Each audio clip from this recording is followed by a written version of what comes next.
অভাব থেকে বড় হওয়ার গল্প। অর্জুনের অনলাইন দোকানের কাহিনী। অর্জুন ছিল এক সাধারণ ছেলে। সে এক ছোট শহরে থাকত।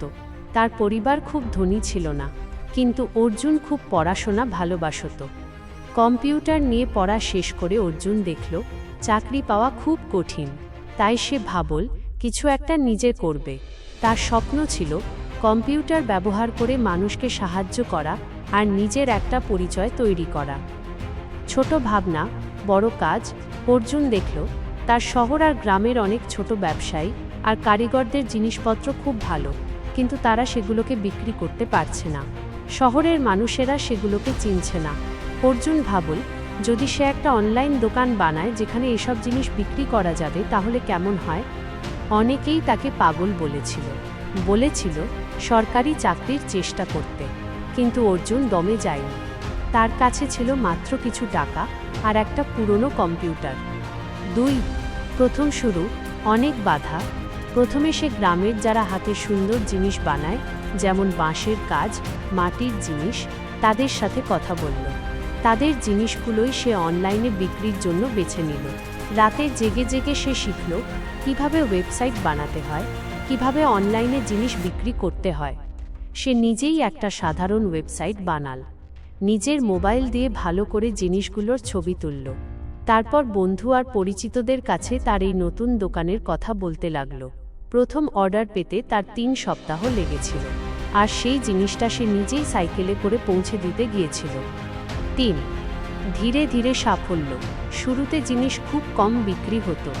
দিনে হয়তো 1টা বা 2টো অর্ডার পেত, কিন্তু অর্জুন হার মানেনি। সে প্রত্যেক ক্রেতার সাথে কথা বলতো। তারা কি চায় বা তাদের কি ভালো লাগছে না সেটা শুনত। তারপর সেই অনুযায়ী তার কাজ আরও ভালো করত। সে জানত মানুষ যাতে ভরসা করে সেটা খুব দরকারি। তার অনলাইন দোকানে ক্রেতারা জিনিস কিনে কেমন লেগেছে তা লেখার সুযোগ পেত। এটা দেখে অন্য নতুন ক্রেতারা বিশ্বাস করতে শুরু করল।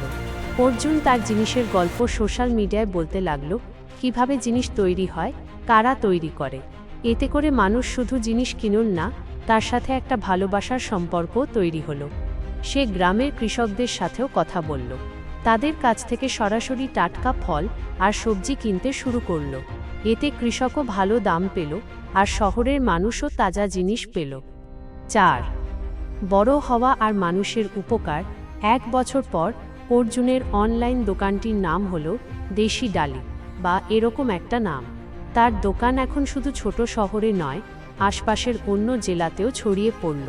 তাকে আর সাইকেলে ডেলিভারি দিতে হতো না, কারণ তার নিজের ডেলিভারি টিম তৈরি হয়ে গিয়েছিল। সে আরও অনেক গ্রামের কারিগর আর কৃষককে তার দোকানে যুক্ত করল। তাদের জিনিসগুলো এখন অনেক জায়গা থেকে বিক্রি হচ্ছে। আজ অর্জুন একজন সফল ব্যবসায়ী। তার কোম্পানি এখন অনেক মানুষের কাছে ভালো জিনিস পৌঁছে দিচ্ছে। শুধু তাই নয়, সে গ্রামের অনেক গরিব মানুষের কাজের ব্যবস্থা করেছে। অর্জুন প্রমাণ করেছে যে স্বপ্ন দেখার সাহস থাকলে, খুব কষ্ট করে কাজ করলে আর মানুষকে সাহায্য করার ইচ্ছা থাকলে যে কোনো সাধারণ মানুষও অনেক বড় হতে পারে। তার এই গল্পটা হলো সাহস, শেখা আর মানুষের পাশে থাকার গল্প।